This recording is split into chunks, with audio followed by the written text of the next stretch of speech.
Hello everybody and welcome to another round of the Tail Racing Ring Runners here tonight. It is time for the Pro 2 Lites, one that has really been circled by everybody, including us, at the start of this season really, as one of those very strange cars to use around this circuit. But we're very much looking forward to it because that's exactly what this series is about. It's myself, Ewan, and James Parfitt with you again for this round of the championship. Just look at the ridiculous sight.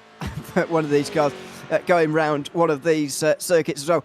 We're very much testing out our theory here, James, about circuits that aren't really suited to this circuit. Cars that aren't suited to this circuit racing rather well, and even better than some of those cars that do race around here quite regularly. Yeah, I think this is the thing. This is our theory. Okay, let us know what you think at home down in the comment section or whatever, and tell us what you feel. This is our theory. The slower the car, the better the racing, right? And I don't think that's wrong. And I think we are going to watch some barnstorming racing here, and I'm looking forward to this. I think this is going to be amazing. We're not going to see great speeds, if at all, to be blatantly honest. I don't think they're going to top north of 120, but I still think the racing's going to be amazing.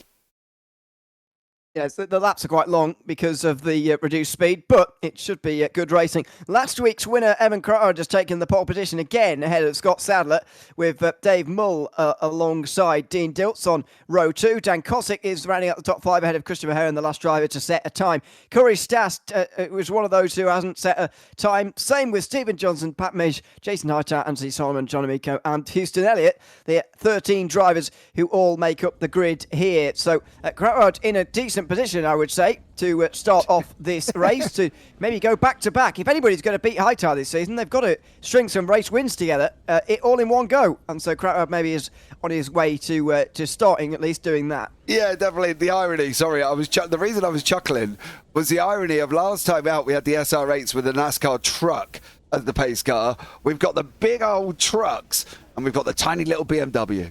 I just find the irony is, never mind. Yeah, I'm just entertaining. I don't know.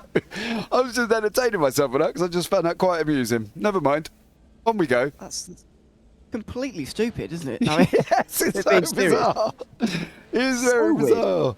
We got a tiny BMW, but last week we had the SR8s with the truck and with the BMW with the big old truck. So, look, hey, we don't set the sessions up, so I do find it quite amusing here as well.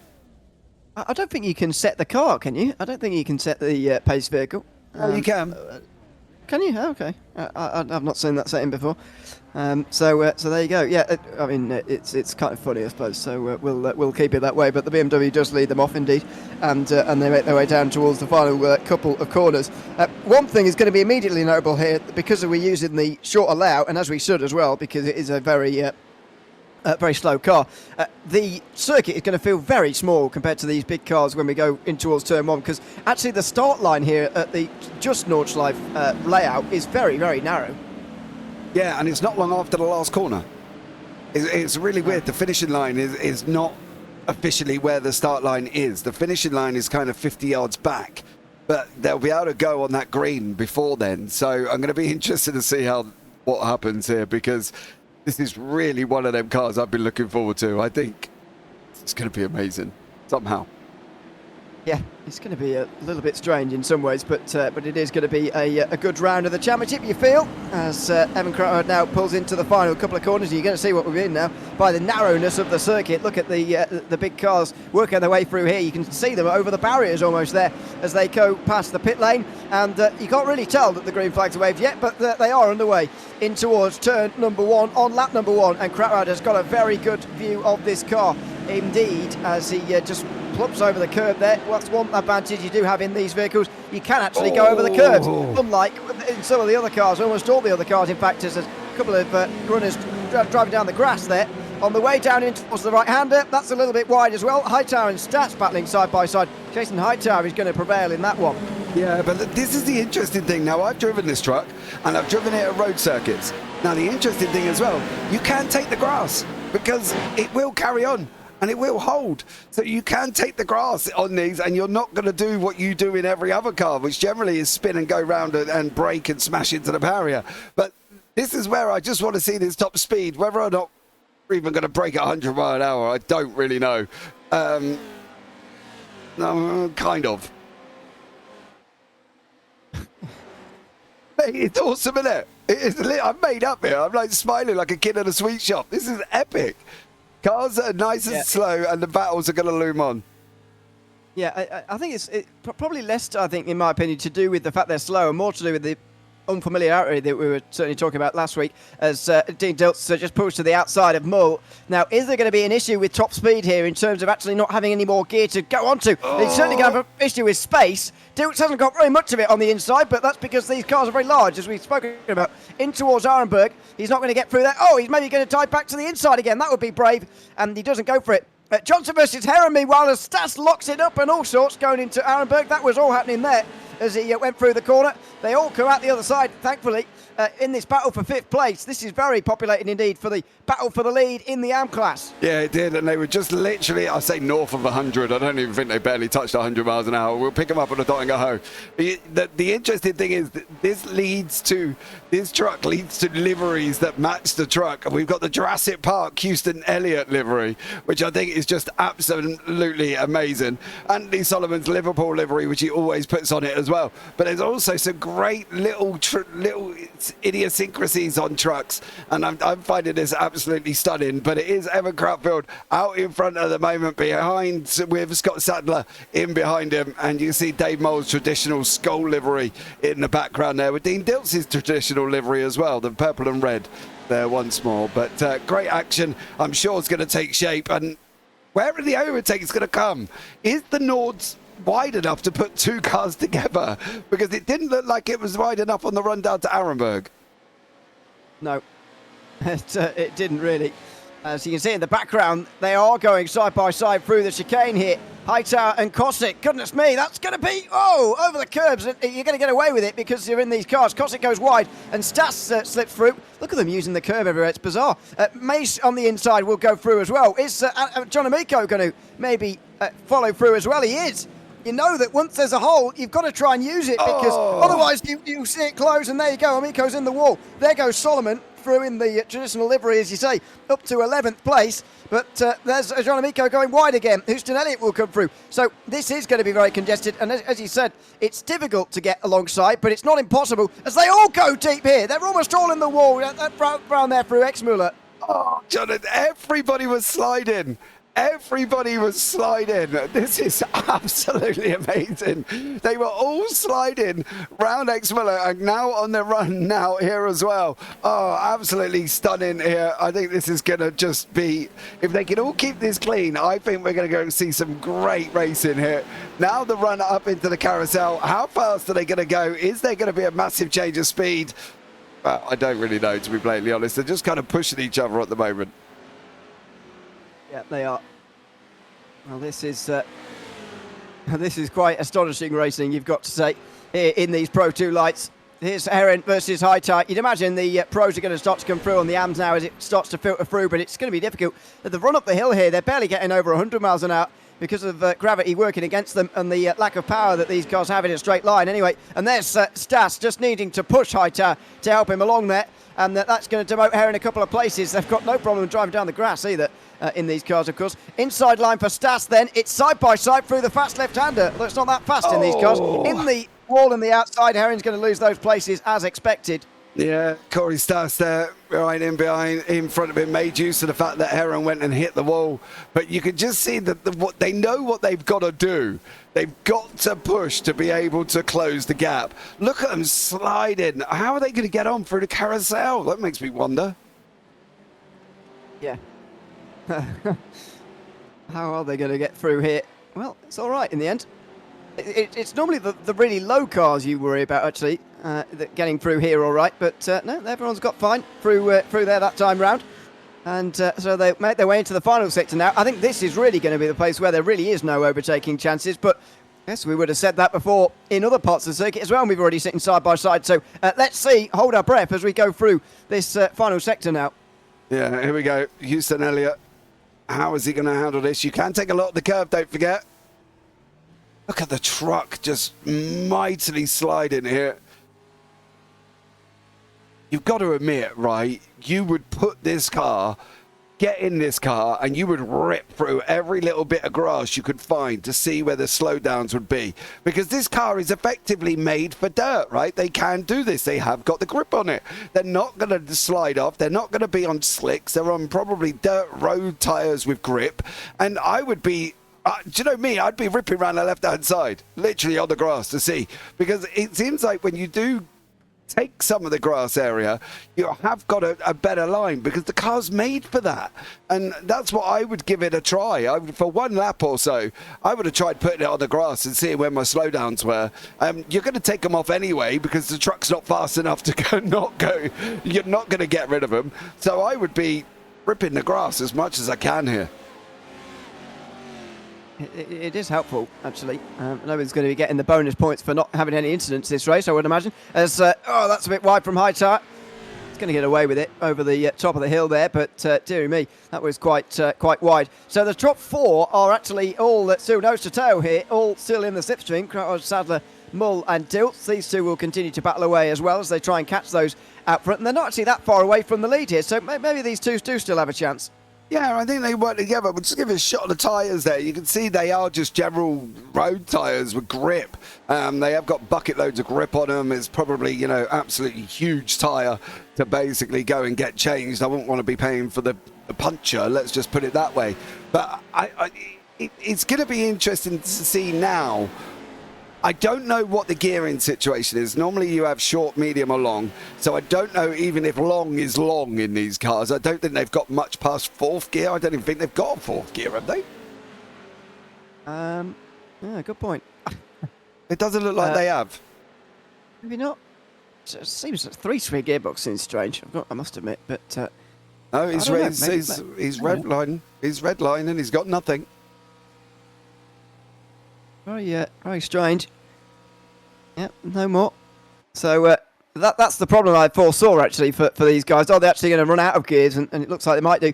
Crowd is losing a lot of speed though because he's obviously got the slipstream from the others here. Mull and Dilt's already side by side. Oh my word, are we going to get four wide here? No, not quite. Mull's just been shoved off the road on the other side there by Crowd there, who didn't move really, but Mull can't get past there. Dilch goes steaming through on the inside now, and Sadler is still alongside him as they go side by side in towards the S's and the Tiergarten here. This is going to be awfully close as they go down the hill in towards the chicane itself. Here they come, outside line for Sadler, or inside for Sadler, sorry, for that final corner. But Dilts is going to get through. Well, if that's going to happen every lap, then this is going to be a very exciting finish as Crowell regains that place ahead of Sadler.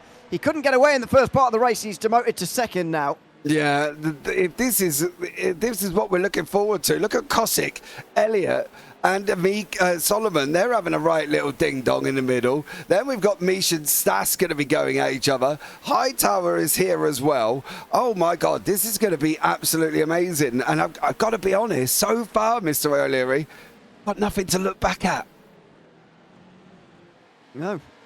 I think it's quite hard to crash these cars. Damage them in some way. Yeah, it's quite difficult. It also spinning them around seems to be quite difficult as well. They're not very snappy, which is the problem for some of the other cars that we use as they make their way out of the Hatzenbach and out through Hohenheisen now, and then over the bridge and towards Flugplatz again. So Dilts and Kratwald are 1 and 2 here, and they've got a bit of a distance as well. Now, are these guys going to work together to try and bring them back again and bring back that 4 wide moment we very nearly got on the way down the back straight last time? Well, we're just about to have our questions answered. Dave Moll's running side by side with Scott Sadler. So, probably not. Yes, probably not, I would say. Although, having said that, the leaders are also side by side, so maybe that'll help them in a roundabout way. Kratwald wants to lead again. Not really sure why he's desperate to lead here and why he doesn't want to reduce this to a front 2. But anyway, outside line through Schwedenkreuz and the inside at Arenberg. Kratwald will keep the place, I think, although Dilch breaks late. It's just too late, I think. He's going to go a little bit wide and Kratwald is going to get the place. Sadler will be next, then it will be Johnson ahead of Mull. That's the only change there. I think Hightower and Stas would like these guys to work together, actually, because they've worked together to get up to these guys. Now they want to get to these guys working together so they can bring the leaders back again, and it's not impossible that they can do it. No, I agree. I think, whoa, Dean Dilts, where you going? Oh, I wondered where he was going there. I am really surprised that none of these are ripping the grass. I'm trying to find the briefing to see if they've actually been told they're not allowed to do that. Because if that was me, I'd be terrible, Mr. O'Leary. I would be terrible. I ran these at Belle Isle. And do you know the fountain? The fountain's at Belle Isle, isn't it? Before I got the wrong track. Long Beach. Long Beach. That's the one. I ran it at Long Beach. You go around there, and you could literally take out half the flower bed around the fountain. You just rip it straight through, and you gain so much time. So I'm trying to just see if the briefing has specified that they're not allowed to do that. Because, well, blatantly honest, I would have been. Yeah, I think you could probably cut quite a lot of the corners, actually. Well, some of them here at the Nordside. Obviously, the barriers are quite close in reality. But yeah, it's so interesting to watch them racing these cars in such a different way to any of the others that you have to, because the way they're using the curbs here is just something you never, ever see. But here in these cars, you are seeing them, and it's fantastic to see that bit of a change as Hightower slides wide, and Stats might try and take advantage. Does he? No, he can't quite do it on the way down the hill in towards Verstappen. 1.3 seconds, the gap for Krautweiler, by the way. These guys really need to get their act together here, as they've caught Dilts, they've not caught the leader, and that's the main problem here. Yeah, Dean Dilts is there at the moment. He's got Sadler in behind him, and Stephen Johnson. Oh, Dan Kosick. Oh, something happened to Dan. He had a little bit of problem. He hasn't lost loads of time. Dave Moles, Steve Johnson, Hightower. Look at them taking the curb. Normally we sit here and say, stay away from the curb, stay away from it. In these, take them as much as you like. Go for it. Have fun with it. Oh, man. Low. So, oh, and on the grass there in the background. Side by side in towards Bergberg. And this has allowed the front three now to get away on their own. And if there was a bit more working together, they could have worked this out. Stephen Johnson is going to get out front, and then it's going to be Mull, then Hightower, then Stas. So again, no position changes, rather bizarrely. After all of that, Hightower's now stuck out wide, and so Stas will be alongside him as well. And all of a sudden, the leaders are well out front. 2.3 seconds, the gap even to third place here for these four as they come round the left-hander of Kesselchen. And now Hightower's going to get the slipstream himself here from Johnson, and it is going to be Mull who goes backwards. Goodness me, Stas still hanging around at the back end of the group. Look at the way this has changed so quickly here. We had a front seven not so long ago. Now the gaps are very big inside the top three. Yeah. Now I found the briefing. There is nothing. Oh, hold on. Intentional cutting of the track will be penalised. Noted. I read the briefing and then I scrolled down and Evan Krautfeld had asked, what's the official ruling on cutting track? Obviously cut tracks. Pat Misch has just put additional note, intentional cutting off the track will be penalised. So that's a bit upsetting. As we just seen Hightower go wide through on Johnson, partly because Johnson runs a little bit wide. He has managed to tuck in. Oh, don't pop out, and son. Johnson's wide. Johnson's missed it. He's not actually oh no, he is actually on the outside there, and he's going to lose all the places. So he's still the AM leader, Stephen Johnson, but he has lost all those positions now. And Hightower moves through along with Mull and Stas. Yeah, he needed to just get tucked in there, did Hightower before the carousel, and he did just about in time. So now they can set their sights further in front. Dilts is now trying to catch Krautweiler, and Sadler trying to do the same as well, but they've got 2 seconds now to the driver in front of these guys. They've got to start working together. Yeah. Dean Dilts is now closing in. It's going to be a Hightower on the back of Sadler. Stephen Johnson, no, I'm going to say he's registers that he's been off track, but I think he's probably gone and done, some little bit of grass cutting. I'm not overly worried unless some major drama pops up that he's had an incident. I think we've only got one to look back at the moment, and that's Dan Kosick, whatever Dan got himself into. Dave Mole hanging on in front of Stas at the moment. Gap out front is extended out to 1.3. It certainly has. And that is very good news indeed for Evan Krautweiler looking to win 2 in a row here. Mull versus Stas, meanwhile, for 5th place continues on. I think Mull's lost a bit of speed, actually, in these last few moments, for whatever reason. Seems to be struggling a lot more than he once was. He now works his way down towards Flansgarten. He's under a lot of pressure from Corey Stas. And suddenly, towards the end of lap 2, this race looks very different to the pack racing, effectively, we saw for the first part of the race. Yeah, definitely. And I think they're a little bit more spread out now, which is a bit of a shame. Why is he in reverse? Huh? The gearing's been wrong all day for some reason. Oh, okay. Well, there's got to be a major error then as well. The interesting thing for me is I read down a little bit more in regarding to cutting tracks, and Dave Moore was just blatantly come out and just said, look, put it this way, 4 offs this week are a protestable offence. They're not allowed to 4 tyres off. Okay, yeah. Yeah, because of what you were saying earlier about the fact that it is so advantageous in some ways to actually go off the circuit. We don't normally have that problem. Yeah, that's probably why I would have got DQ'd from this one, blatantly honest with you. Yes. Sounds like you would have done. Yeah, I would have been ripping everything. But, hey, listen, not that I'm not against following the rules. So follow the rules, boys. You'll be okay. And they certainly are, as Stas is in behind Mull. Look at this, they're only just too far apart here in most cases to actually get the slipstream here as they run down the Dottinghut.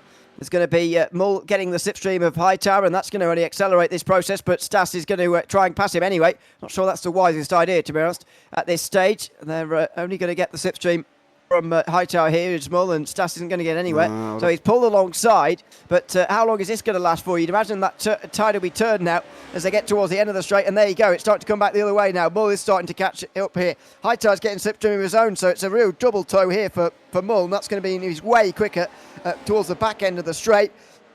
And there he goes, straight through. So the slipstream is really bringing them back together again. We've got a group back again, but this time it's for 4th. Yeah, they are.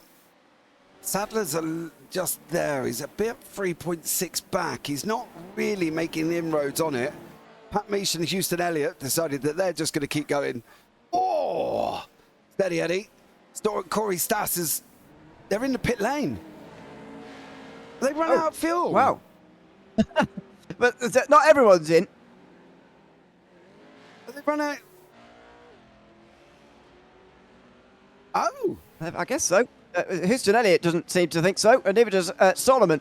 But oh dear, there's all sorts of games going on here for the pit box, and Mull has missed his pit box as finally they all try and get out without causing a complete traffic jam.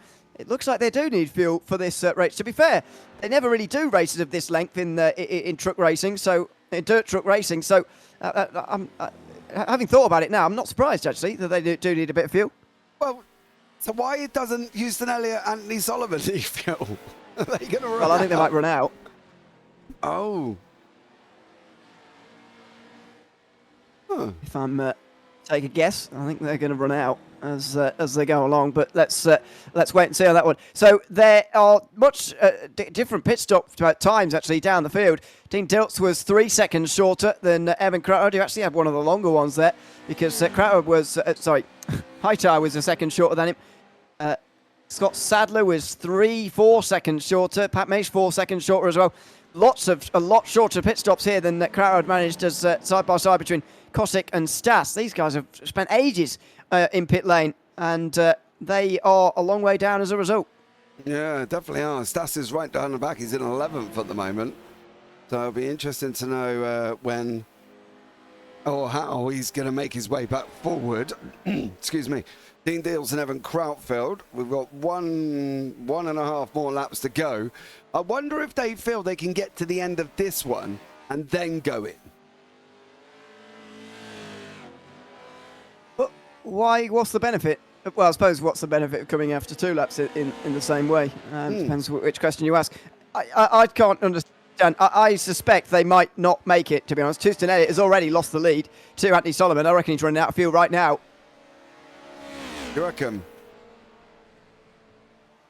Oh, yeah. I can't see. Yeah, he's just pulled off. I think that's it. And for Solomon, he's only going to make it a few more corners. He's clearly got a bit more fuel on board at this stage in the race, but I can't help but feel that he's going to be out of the running and towing before too long. I think they've completely been blindsided by the fact they'd need to pit here for this race. Not chugging at the moment. Oh.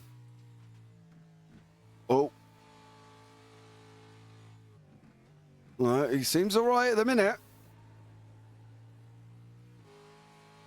Yeah, he's not chugging at the moment, so we're going to find out how much longer he can go. Yeah, let's see. I mean, I think there could be some some pulling off to the side in a moment, but we'll find out. He's able to go a lot longer than Houston Elliott, though, for some reason. As Dean Diltz and Evan Crouchard will reassume the lead again in a few moments' time. Maybe he is going to make it all the way to the end of that, but I can't imagine that he will. The noble thing really at the pit stops is just how spread out everybody is now. The battle for the lead between Diltz and Crouchard is really the only battle now on the circuit, and when there is two together in the lead like that, I think they're going to be quite difficult to catch from here. Yeah. I think you're right. I think it's going quite a long way here. And he ain't chugging yet. He's a very long way. Especially when you compare it to Houston Elliott. Yeah. Stopped miles ago now. He's still going to carry on. There he is in front, Anthony Solomon. No, looking like he's slowing down. Diltz and Krautfeld are going to take this 2x2. Coming into Bergberg here. Krautfeld's going to have that inside line. Is Diltz going to be able to hold him off? No. Well, that's all fine for now for Crouchard, but the challenge now for Dean Diltz is to stay with him and try and pass him again before the end of the race. But staying with him is the real key there. If he can't do that, then the race is going to be over, and Evan Crouchard's going to take a second win in a row here. As you can see, Diltz, though, already in the slipstream here, coming out of Bergberg, and is immediately going to try and come back again. Outside line, looks to the outside here through Kesselchen, and that's fine, but he'll still be on the outside for the Muckkerber as well, so it's going to be hard for him to work his way through. If I was him, I'd just stay behind and focus on staying with him here. Yeah, Solomon's still going. Still not chugging. Made it a long way round as Anthony Solomon. I'll tell you what, he'll be gutted now, won't he? He's got literally half the lap to go. If he runs out, he's going to be very, very upset here. But Dean Diltz in behind Krautfeld. Dean just sitting there at the moment. I think with these, you've got to do that though, haven't you? You've got to just kind of sit there and push the guy along. Oh, there he goes. Oh. Okay, we lasted just up to the carousel. How he lasted so much longer than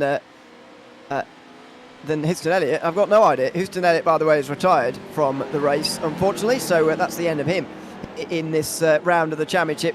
He's not been at very many rounds so far this season. This is only his second appearance, but unfortunately he is retired now from the race. So these two are now in the lead, and as I said earlier, when you are 1 and 2 like this and you've only got individuals trying to catch you up from behind, then it's a real struggle for them, and it's a big advantage for these two who are going to fight out for the race win between themselves. Yeah, it does look like they will at the moment.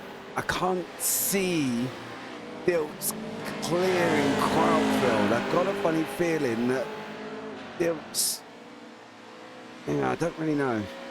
I'm not really sure, to be honest with you, how this one's going to go, but maybe he might have enough to be able to stay there for Dean Diltz. Good luck if he can, though. This would be probably his best finish of the season, if I'm not mistaken, if he stays in second.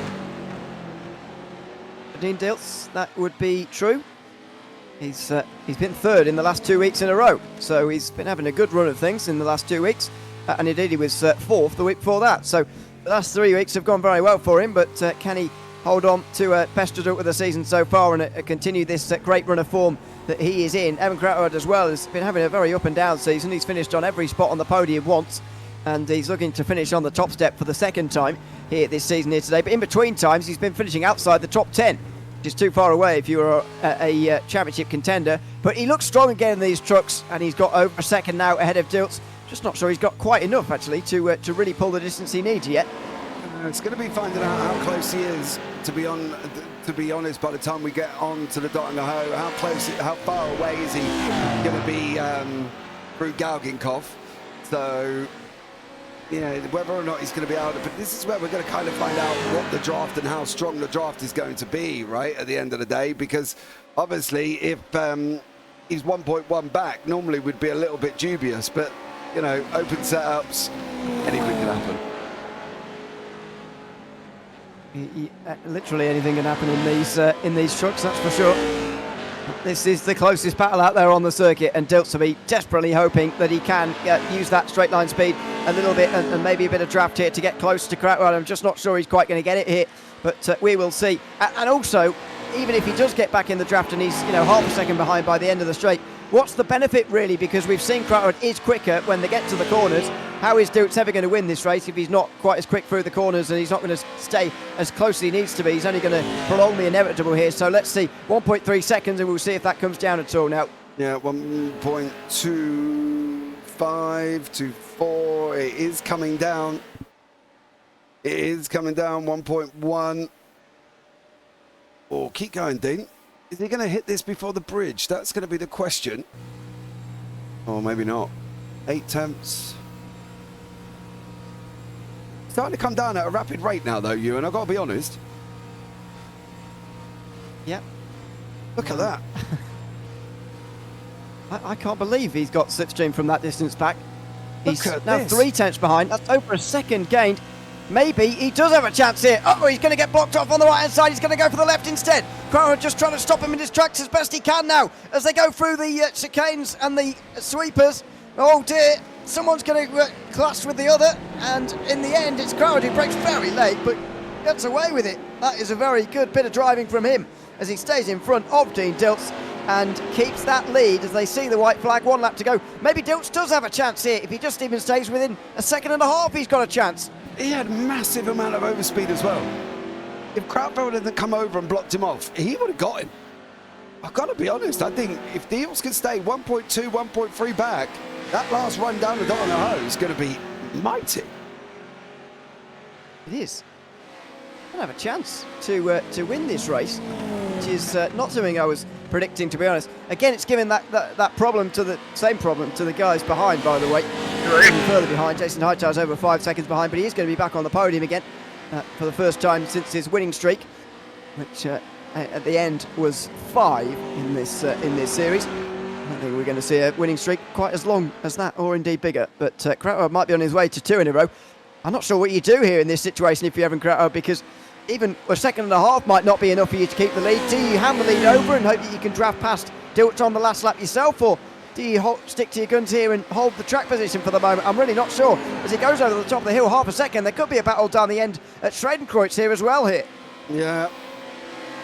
I think, I've got to be honest, I think if you leave it, if Krautfeld lets him go, it's a very, very dodgy thing. We've spoke about this in numerous broadcasts already, and if you leave it to the last lap, it might not happen. And Dean Dilts isn't willing to chance that. Is he going to get him in Arabag? It's going to be a close block off.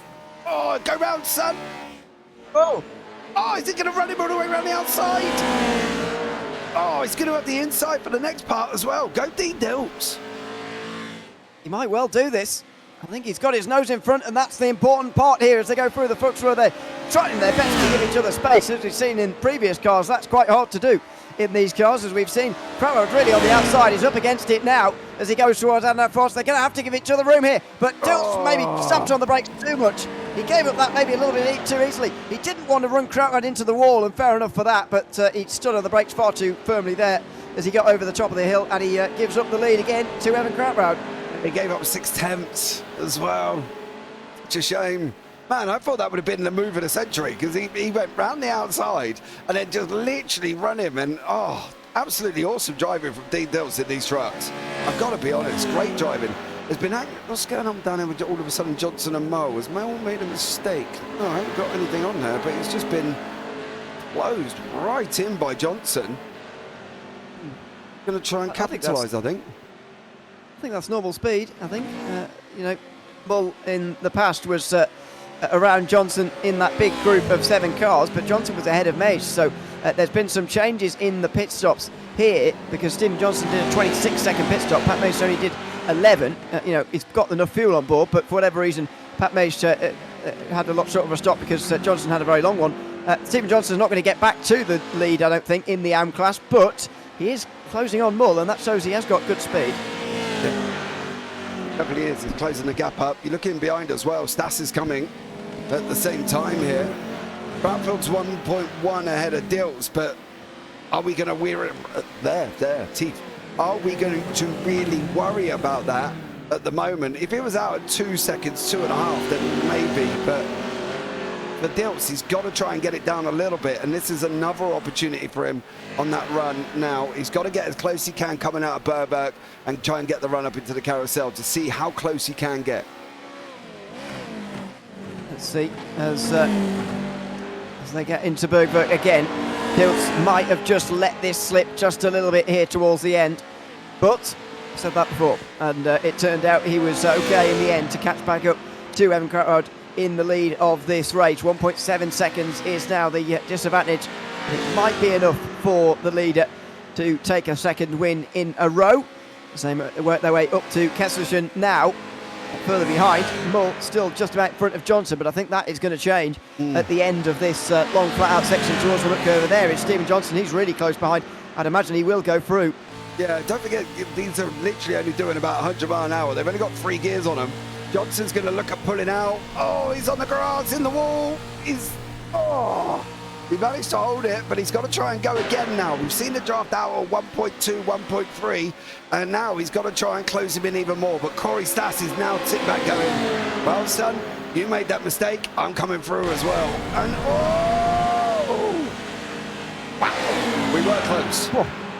That was close. That was close for Stas with not really anywhere to go. Johnson with a better line than Mull there as well.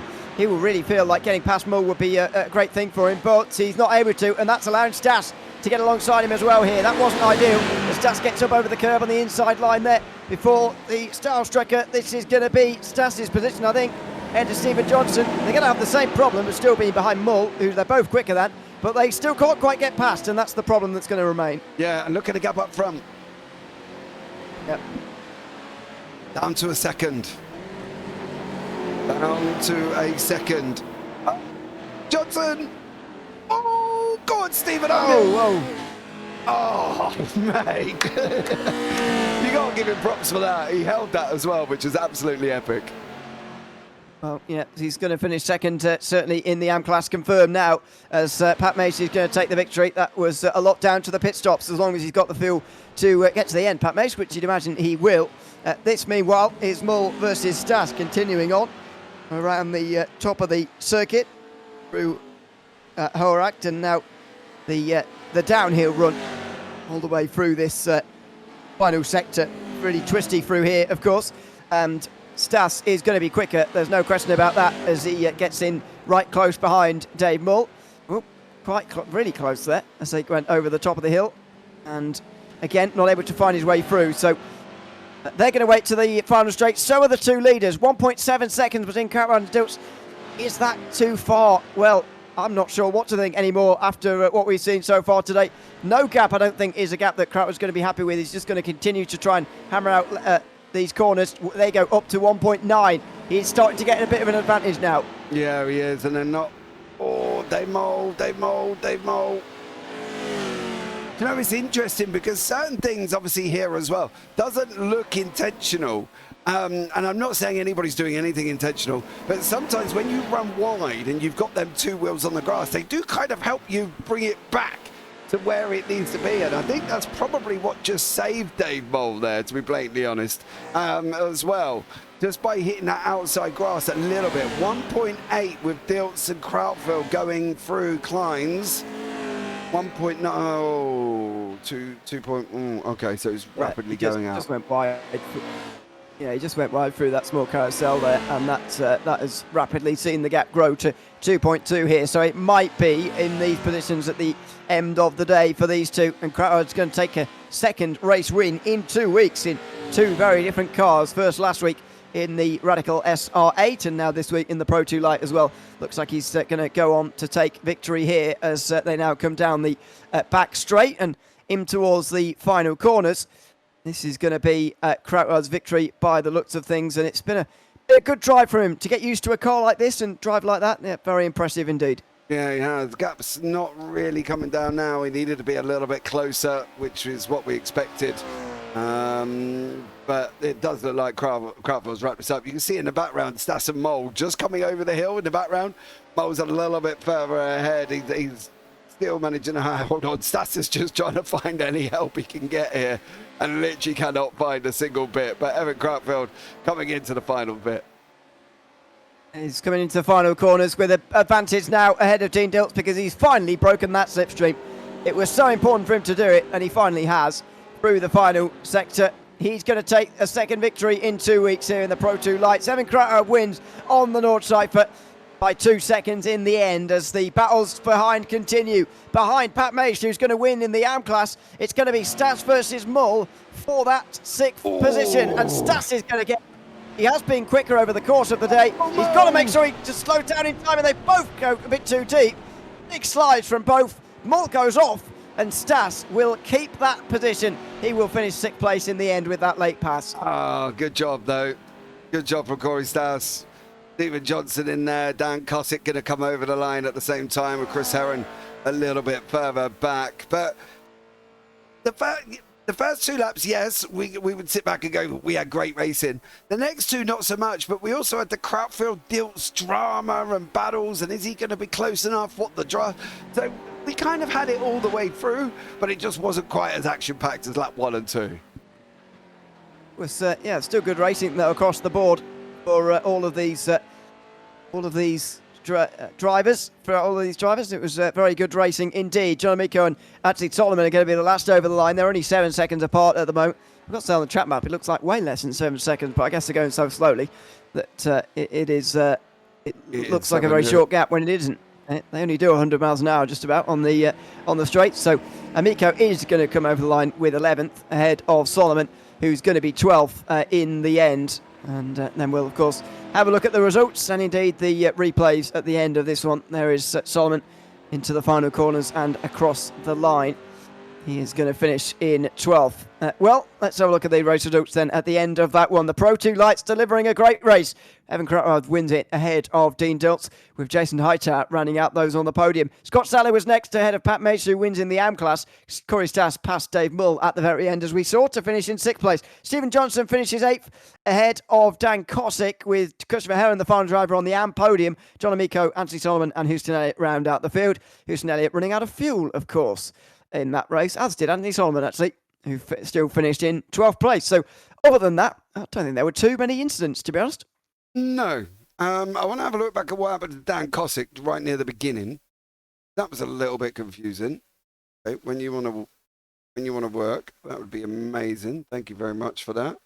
But all of a sudden, Cosick lost a little bit of time. Why did he lose time? That's the question. There's going to be a barrier there, isn't there? Yep.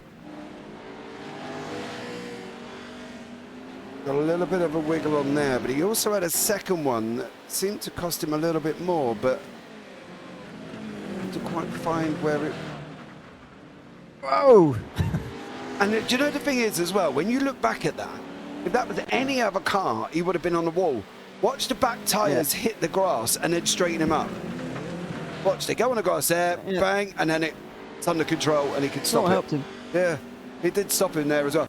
This is Corey Stas's moment. There's not many red moments. This is the thing. John Amico's another one I want to look at. It's when they're all crashing into the pit lane. Like a ridiculous sight. But, they all just smashed into the wall on the pit entry, and I don't think it was an accident, to be honest. I think they all just thought, this is the quickest way in, let's just smash the Armco. There's a spin through Tiergarten for somebody as well. John That's Amico. On the way into pit lane as well, actually. Yeah, there you go. Anthony Solomon, Houston Elliott run out of fuel. That's it, really. Nothing else I can really show you. I mean, again, I said it earlier on, but these trucks are not snappy in any way. They were quite easy to control. Obviously unusual to have them around this circuit, and I'm sure that it did take some getting used to for these drivers, but they actually drove the car very, very well, and it produced good racing as we were hoping and expecting. Yeah, I think that's the thing. I love slower cars. I think slower cars really are awesome, and I think that, you know, the more slower cars there is on the calendar, the better it will be. There's the ploy to everybody else. Well, the next slow car, I suppose, is the TCR, which is coming up in quite a few weeks now. So we'll have a bit of time away from the slower cars. Next time out, though, we're going to be getting the speed right up again as the LMP2 is used. We'll be back, of course, for that one in round number 8 of the Tail Racing Ring Runners. I've been Ewan O'Leary alongside James Parfitt for this round, and until we see you for those LMP2s next week, it's goodbye for now.